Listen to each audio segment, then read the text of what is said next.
आरोग्यं च शरीरं च प्रतिष्ठां चाप्यलौकिकं ये वाञ्छति महाभागः सुखम वा त्रिदशालयम्। प्रिय दर्शकों नमस्कार, एक बार फिर से उपस्थित हूँ आप सबके सामने मंगलवार के कार्यक्रम में। मैंने जो श्लोक पढ़ा है वो शिवपुराण का है और ये कार्यक्रम के अंतिम हिस्से में इसका अर्थ बताऊंगा जो बड़ा ही विशाल है। फिलहाल आपका ध्यान आज मैंने मंगल से संबंधित पिछले मंगलवार को मंगल से संबंधित कार्यक्रम में आज का विषय जो होगा वो इस बात को बताएगा कि किसी भी जातक की कुंडली में मंगल का किन किन भावों में बैठना अति उत्तम परिणाम देने वाला होता है और उसके जीवन में चतुर्मुखी विकास के लिए बड़ा ही निर्णायक परिणाम देता है। मंगलदेव सूर्य और चंद्रमा और पृथ्वी तीनों से प्रभावित है। सूर्य और चंद्रमा इनके नाना नानी हैं और पृथ्वी मैया हैं इनकी। क्या हैं? सूर्य और चंद्रमा मंगलदेव के नाना नानी हैं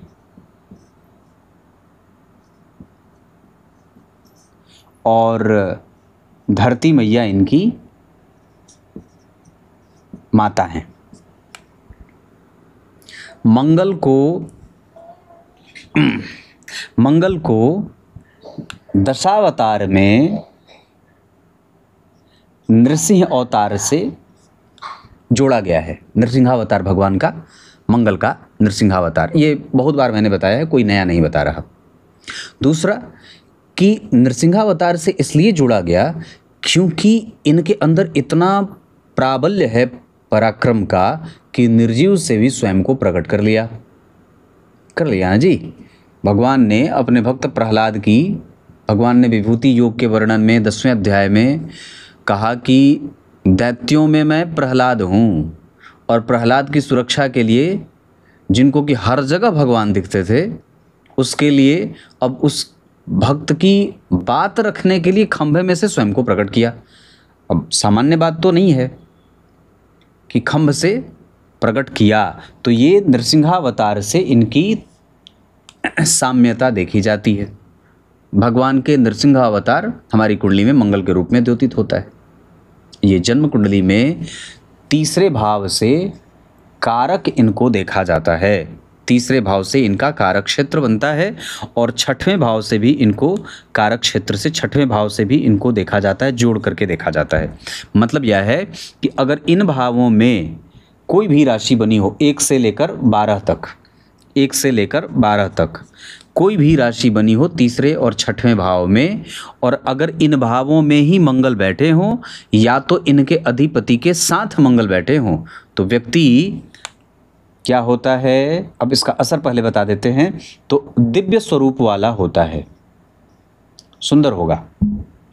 उसके बाद क्या होगा, तो तीव्र पराक्रमी होता है, तीव्र पराक्रमी होता है। ये लाल रंग ठीक है, दिख रहा होगा आप लोगों को। तो सबसे पहले तो दिव्य स्वरूप वाला हो गया, उसके बाद तीव्र पराक्रमी है, साथ ही साथ अपने अधिकारों की सुरक्षा करने वाला होता है। वो आसानी से जिस भी विषय वस्तु पे हाथ रख दे उसको जाने नहीं देता। साथ ही साथ मामा मामी और नाना नानी इन लोगों से ज़बरदस्ती भी प्रेम प्राप्त कर लेता है। हाँ, साथ ही साथ और भी चीज़ें हैं जो आपको बताना चाहूँगा। ये तीसरे और छठवें भाव से जब कभी भी शनि या मंगल का संबंध बन जाए तो उसके बाद क्या है कि ये प्रतियोगिता परीक्षाओं में सफल होने वाला होता है। आईपीएस अधिकारी बनने वाला, भू राजस्व में काम करने वाला, भू राजस्व अधिकारी, उसके बाद सैनिक सेवाओं में, सैनिक क्षेत्र में सफल होने वाला होता है। इसके साथ आईटी सेक्टर में काम करने वाला भी होता है इन्हीं क्षेत्रों में। उसके बाद ये मार्केटिंग बहुत अच्छी होती है इन लोगों की, मार्केट को अच्छा समझते हैं और घूम घूम करके पैसा कमाते हैं। घूम घूम करके पैसा कमाएंगे। कब होगा ऐसा? जब जन्म कुंडली के तीसरे और छठवें भाव से मंगल का संबंध बन जाए। आपके पास जो कुंडली आए ना, तो ऐसी अगर स्थिति बनती हो मंगल की, तो आप उसके फलादेश में ये सारी चीज़ें जोड़ सकते हैं। अब मूल बात जिस पे मैं आपका ध्यान लेके आना चाहता हूँ कि जहाँ कहीं भी आपकी कुंडली में मंगल देव बैठे हैं, कहीं भी बैठे हैं, किसी भी भाव में, कोई आवश्यक नहीं है कि मैं यहाँ बिठा रहा हूँ तो यहीं पे, पर मैं उदाहरण दे रहा हूँ लग्न से। आप किसी भी भाव में उनको बिठा लीजिए, मंगल देव कहीं बैठ गए, और अगर उस मंगल देव की स्थिति आपकी कुंडली में अस्त नहीं है, मतलब वो सूर्य के सन्निकट नहीं बैठे हैं, यहाँ पे सूर्य का नहीं बैठना चाहिए, मंगल अकेले बैठे हों, तो ये अपने भाव से तीसरे भाव में बल भरते हैं। अपने भाव से एकादशवें भाव, क्षमा करें तीसरा नहीं, यहाँ से एकादशवां भाव, मतलब ये इसका अर्थ ये होगा भगवान कि जहाँ भी मंगल बैठे हैं वहाँ से एकादशवें भाव का बल बढ़ाएंगे। अगर यहाँ बुध बैठेंगे तो बुध का बल बढ़ेगा, अगर यहाँ शुक्र बैठेंगे तो शुक्र का बल बढ़ेगा, अगर यहाँ चंद्रमा बैठेंगे तो चंद्रमा का बल बढ़ेगा, अगर यहाँ गुरु बैठेंगे तो गुरु का बल बढ़ेगा, अगर यहाँ राहु बैठेंगे तो राहु का भी बल बढ़ेगा।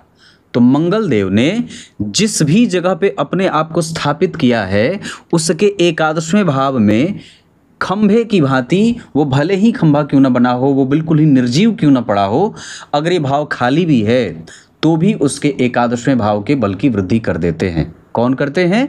एकादशवें भाव के अधिपति की वृद्धि कर देते हैं जन्म कुंडली के मंगल देव। उसके बाद अब बात ये उठता है, ये प्रश्न भी उठेगा यहाँ पे कि मंगल देव को बल कहाँ से मिलता है, इनको सबसे ज़्यादा सुख क्या देख करके मिलता है?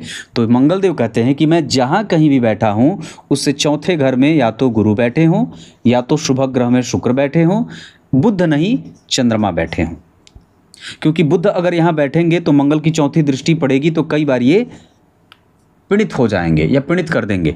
पर अगर मंगल देव शुक्र पे देखेंगे तो कुछ अच्छा भी परिणाम देंगे, कुछ बुरे भी परिणाम देंगे। सामान्यतः हार्मोनल डिसबैलेंस देते हैं, आंखों की समस्या देते हैं, पानी आना, और कई बार स्वप्न दोष की शिकायतें देते हैं, वीर्य की कमजोरी देते हैं, संतान उत्पत्ति में दिक्कत होती है। पर काफ़ी चीज़ें अच्छाई के मामले में मिल जाती हैं। क्या मिल जाती हैं? कि व्यक्ति का निर्णय सही होता है, पराक्रमी होगा, फैशन को समझने वाला होगा। ये कब होगा? जब मंगल की दृष्टि शुक्र के ऊपर पड़ेगी तब, है ना।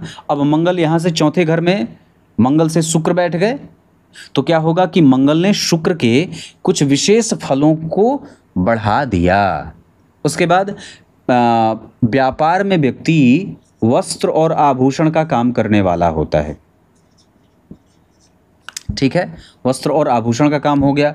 इसके साथ अगर मंगल की दृष्टि शुक्र पे जा रही है और चौथे घर में मंगल से शुक्र बैठे हैं तो ये मंगल के बल की वृद्धि कर देंगे, और फिर यहाँ पे व्यक्ति मैनेजमेंट को समझने वाला हो जाता है, मैनेजमेंट अच्छी कर लेगा।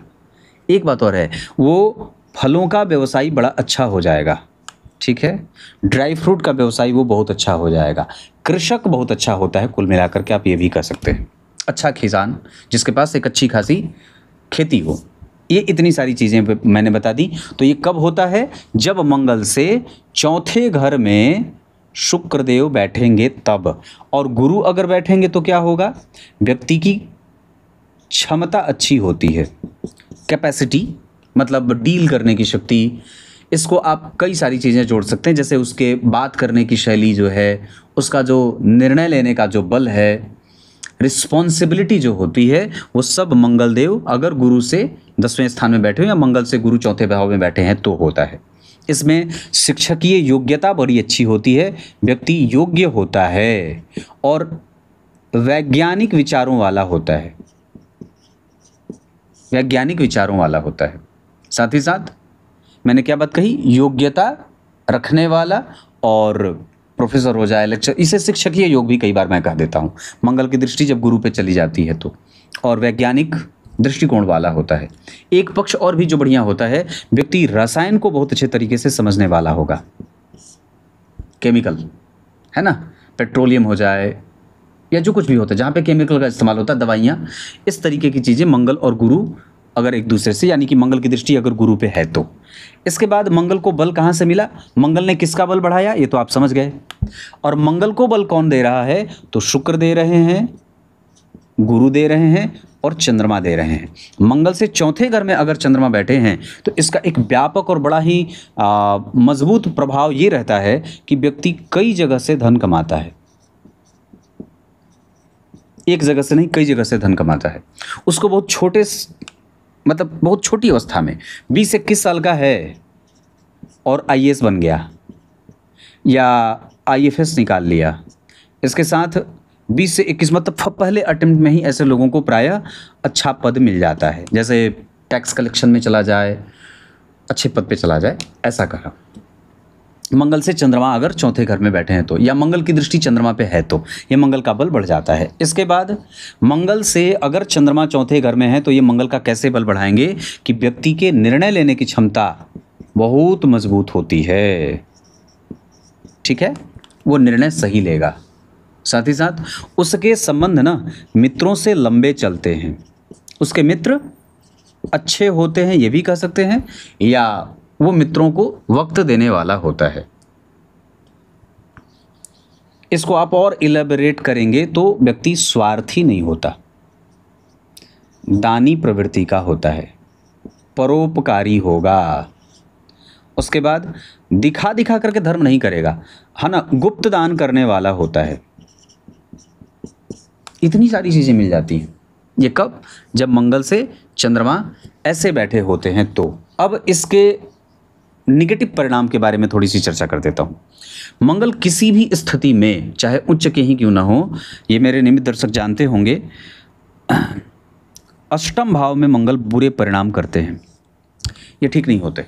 और ये आपको क्या क्या कष्ट देते हैं, मैं यहाँ तो लिखने में दिक्कत होगी, मैं यहाँ लिख देता हूँ, है ना। ये चूंकि नज़दीक है इसलिए से, एक दर्शिका है, उन्होंने कहा कि आप चौथे ही घर में सारा लिख देते हैं तो कन्फ्यूजन हो जाता है। मैं इसलिए लिखता हूँ देवी क्योंकि ये नज़दीक पड़ता है यहाँ से, अब यहाँ लिखने में थोड़ी दिक्कत होगी, इस वजह से यहाँ लिख देता हूँ। तो मंगल जब कभी भी अष्टम भाव में होंगे, चाहे ये उच्च के ही क्यों ना हो, अपनी ही राशि में क्यों ना हो, फिर भी ये गड़बड़ करते हैं। क्या गड़बड़ करेंगे? यहाँ व्यक्ति को विष दोष लग जाता है। विष दोष का अर्थ चंद्रमा शनि वाली बात नहीं है।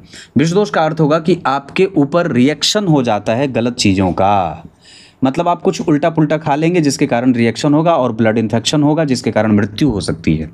दूसरा, शोषण हो सकता है,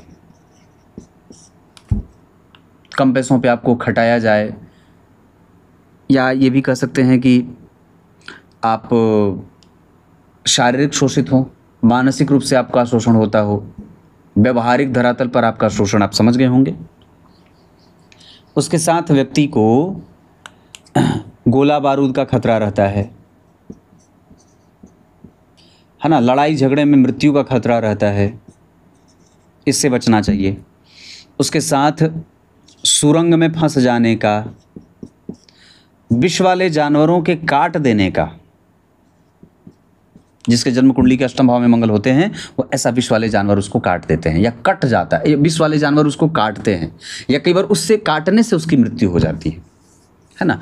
उसके साथ आप लोगों को एक बड़ा ही अच्छा परिणाम है जो आप लोग जानते भी होंगे कि जब अष्टम भाव में मंगल बैठ जाते हैं तो व्यक्ति को बेड रिडन होना पड़ता है, लंबे समय तक व्यक्ति बेड पे पड़ा रहता है। इसका एक और नुकसान ये होता है कि व्यक्ति की कुंडली में अंग भंग हो जाता है। यहां पे अगर मंगल मान लीजिए 4 नंबर की राशि में बैठे हैं, उदाहरण देता हूं, तो यहां पे 10 नंबर की राशि में बैठेंगे ना जी, 4, 5, 6, 7, 8, 9, 10। तो यहां अगर मंगल 4 नंबर की राशि में बैठेंगे, आपको न चोट लगता रहे, पर यहाँ पे उनकी उच्च दृष्टि बनी है, इस वजह से ये आयु को देने वाले हो जाते हैं। यहाँ बैठने से ज़्यादा अच्छा ये होगा कि यहाँ बैठ जाएं। देख लेना अच्छा होगा, बैठना अच्छा नहीं है, अंतर स्पष्ट है। उसके बाद मंगल को किस भाव में बिल्कुल ही बुरा परिणाम करते देखा गया है, ये भी बात है।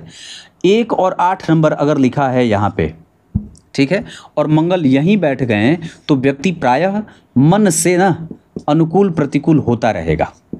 कभी खुश है, कभी प्रसन्न है, कभी अप्रसन्न है। उसका मन एक जगह स्थिर नहीं रहता। ये बुरे और अच्छे परिणाम आप जो भी देखना चाहते हैं देख सकते हैं। मतलब लग्नेश होकर के भी मंगल के यहाँ बैठना ठीक नहीं होता है। जिस तरीके से धनु और मीन लग्न की कुंडली के लिए देवगुरु बृहस्पति का एकादशवें भाव में बैठना ठीक नहीं होता। ये बड़ा प्रामाणिक सिद्धांत है, इस पे मैंने कार्यक्रम बनाया है। उसके बाद अगर मंगल देव यहाँ बैठ गए, अगर राशि के अधिपति लग्नेश या ये बनते हो तो यहाँ बैठ जाएंगे तो ये गड़बड़ होगा। उसके बाद ना एक बड़ी कमज़ोर बात क्या होती है मंगल देव के बारे में, द्वितीय भाव में अगर मंगल बैठ जाएं और इन पर किसी भी ग्रह की दृष्टि ना हो तो व्यक्ति को ना धन से संबंधित शिकायत रहती है। धन बड़ा उसको परेशान करता है, या तो उसके पैसे अटक जाएं या वो धन बचा नहीं पाता है, उसके धन को नुकसान में जाते हुए देखा जाता है। क्लियर है? द्वितीय भाव के मंगल के बारे में आचार्यों ने बात लिखी। किसने लिखी? किस आचार्य ने? आचार्य वैद्यनाथ ने लिखा कि द्वितीय भाव के मंगल अकेले बैठे हों, अपनी राशि के बैठेंगे तो थोड़ा ठीक होगा, तो थोड़ा ठीक है, उच्च के भी बैठे हैं तो थोड़ा ठीक है, लेकिन इसके अतिरिक्त अगर वो द्वितीय भाव में बैठे हैं तो बड़े अच्छे परिणाम नहीं करते।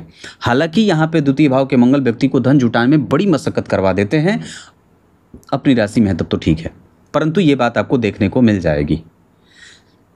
सबसे अच्छा परिणाम मंगल कब करते हैं, किस भाव में?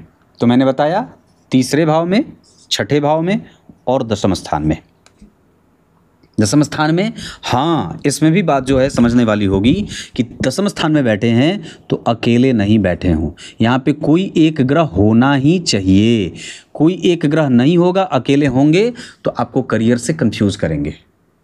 डर लगा रहेगा कि पता नहीं नौकरी कब चली जाए या कब कुछ हो जाए। तो ऐसा यहाँ के मंगल दिग्बली होते हैं, सूर्य दिग्बली होते हैं, पर यहाँ के मंगल अकेले खराब परिणाम करते हैं, करियर को मिसगाइड करते हैं, या व्यक्ति बहुत लंबे समय तक करियर से संबंधित ऊहापोह में बना रहता है। क्लियर है? अब विशेष बात तो नहीं बताऊंगा, पर 12वें भाव के बारे में अगर थोड़ी सी चर्चा कर दूं तो भावों से फल मेरा नहीं है। मंगल 12वें भाव में होते हैं तो आपको भाई आपके जो होते हैं वो आपका पैसा आपका भाई बचा लेता है, मतलब भाइयों से झगड़े नहीं होते। ये एक सामान्य फल है जो मैंने बता दिया, पर इतना विस्तृत है, इतना तो पक्का आप किसी भी कुंडली में मंगल को अगर देख रहे हैं इतनी चीजें देखने को मिल जाएंगी। कार्यक्रम के आरंभ में मैंने जो श्लोक पढ़ा है उसका अर्थ है कि जो व्यक्ति सुंदर स्त्री चाहता हो, सुंदर जीवन चाहता हो, सुंदर सुंदर सुंदर चीज़ें जीवन में चाहता हो, सुंदर घटनाएं, बड़ा घर, बड़ी गाड़ी, शुभ खूब ऐश्वर्य से युक्त होकर के जीवन चाहता हो तो निश्चित रूप से उसको शिव जी की पूजा करनी चाहिए। शिव जी की जो व्यक्ति पूजा करता है ना वो कभी भी दरिद्र होकर नहीं मरता है, और ख़ास करके प्रदोष काल में तो निश्चित रूप से शिव जी की पूजा करनी ही चाहिए, सायं काल में। तब तक के लिए बहुत बहुत नमस्कार।